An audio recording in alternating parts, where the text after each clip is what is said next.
So I sent you guys a document on reading an IEP, and yes, my Shih Tzu is in my lap right now because I'm in my home office. That's the only way to keep her quiet, is if she's in my lap. So I don't know if you read it. It was 3 pages. I know that's a lot to read. And I just want to kind of reiterate the importance of reading the IEP. To me, the IEP document looks, I don't know, not friendly, not easy to read. Like, what box do I read? What box is important? I don't know. And every district looks different. So what you want to look for is the student's eligibility. That gives you some good information. Is the child eligible for a learning disability, or is it OHI, other health impairment? Is it autism? I mean, those things are, you need to know that. And then you want to know, you want to look at the PLAF. Isn't that a great word? It's basically the present levels of academic achievement and some functional performance.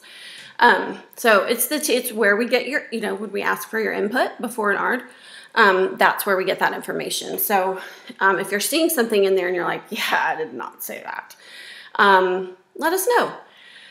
So the present levels is just where the student is academically, behaviorally, functionally, speech-wise, medically, anything in there, like, that's good information, okay? Anything the parent tells us in the meeting, I would write in there, like I said, oh yeah, we changed medicines, now he's on this, good information. And then you typically have goals. So we put in the goals that the student's working on that's related to their eligibility or disability. And those goals are truly tracked by their case manager, but every gen ed teacher needs to know what those goals are as well, because you can be working on them. At least know that, okay, so that's something that they are lacking, and we're hoping that they gain those skills within the next 12 months. So that's important. So goals. And then we have the schedule of services page, also super important. If you notice that a student has in-class support for 90 minutes a week in your class, and there's never been anyone in your class that is providing in-class support, then you need to let somebody know that, like a principal or me or case manager, anyone, just let them know, your team leader, because we just need to fix that. So IEPs, that brings up a really important, I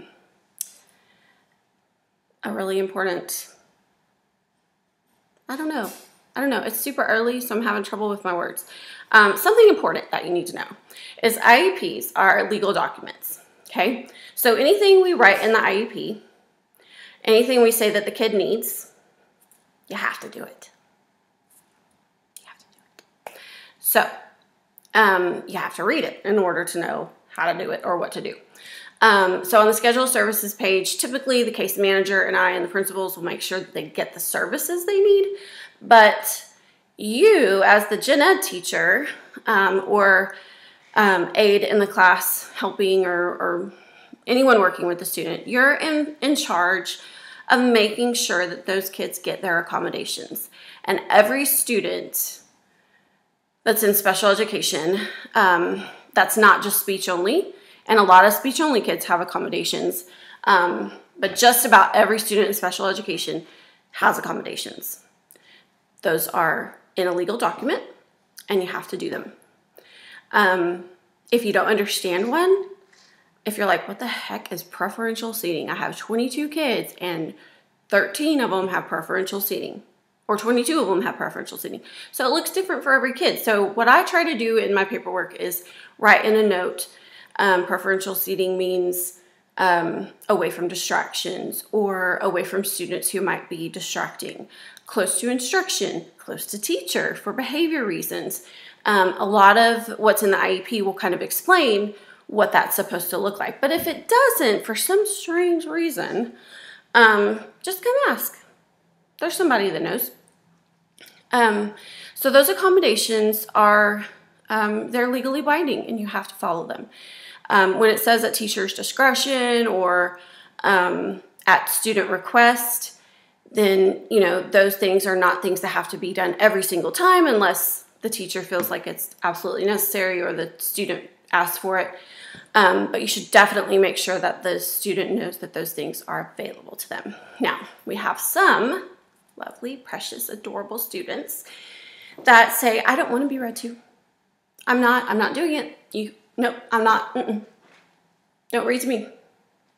Okay, so when that happens, you just document that you offered oral administration and go on without your business, about your business, not without your business.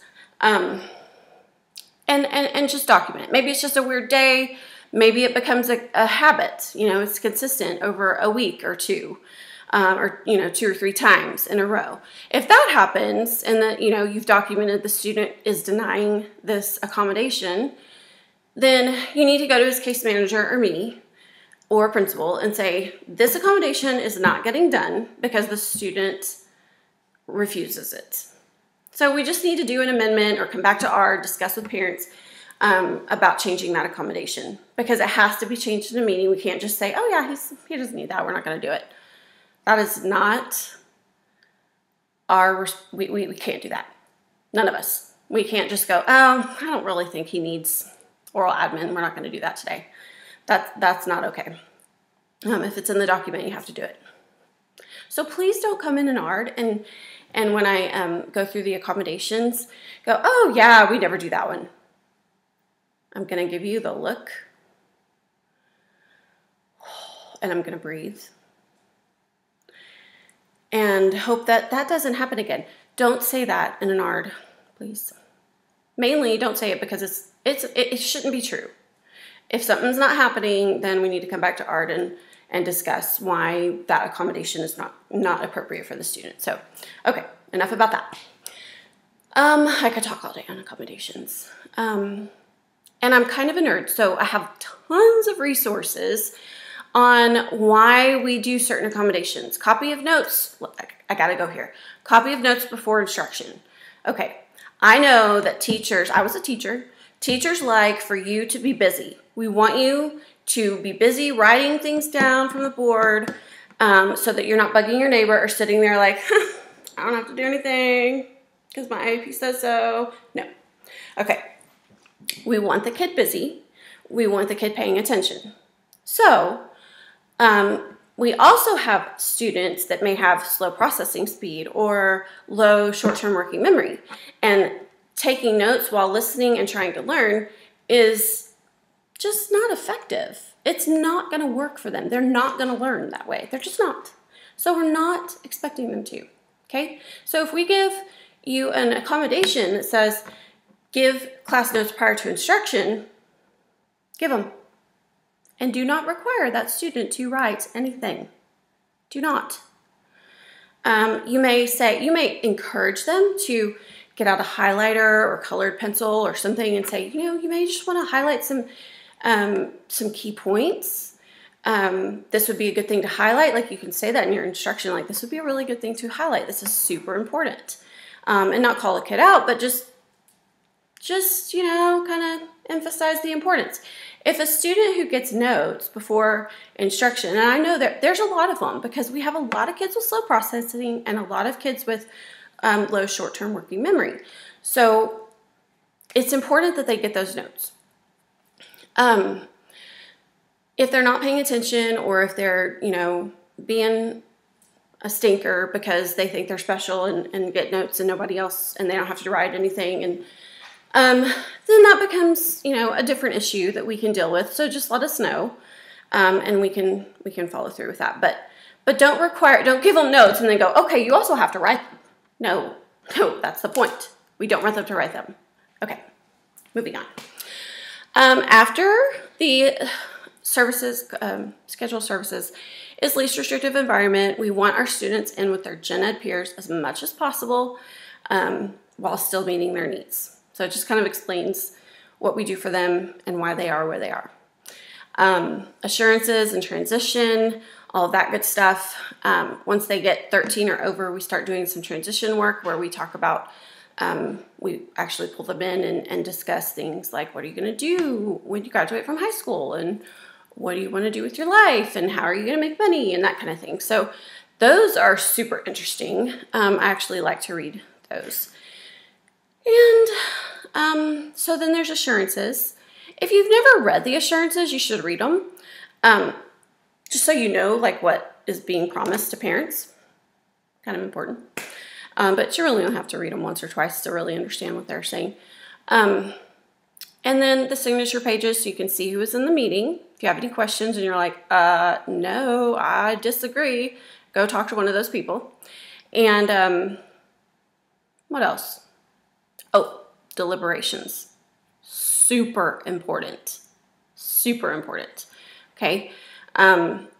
Sometimes deliberations are just kind of a, you know, this is what happened, blah, blah, blah. Sounds a little boring. Sometimes they're not. Sometimes I outline like the total discussion that we had about this kid's medicine and how he's melting down at home and how teachers can help at school.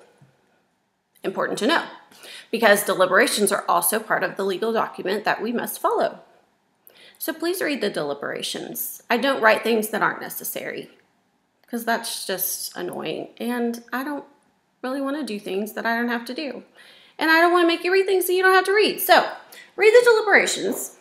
And that's how you read an IEP in under 12 minutes. And if you have questions, always come to me. I'm in the water heater closet, room 733.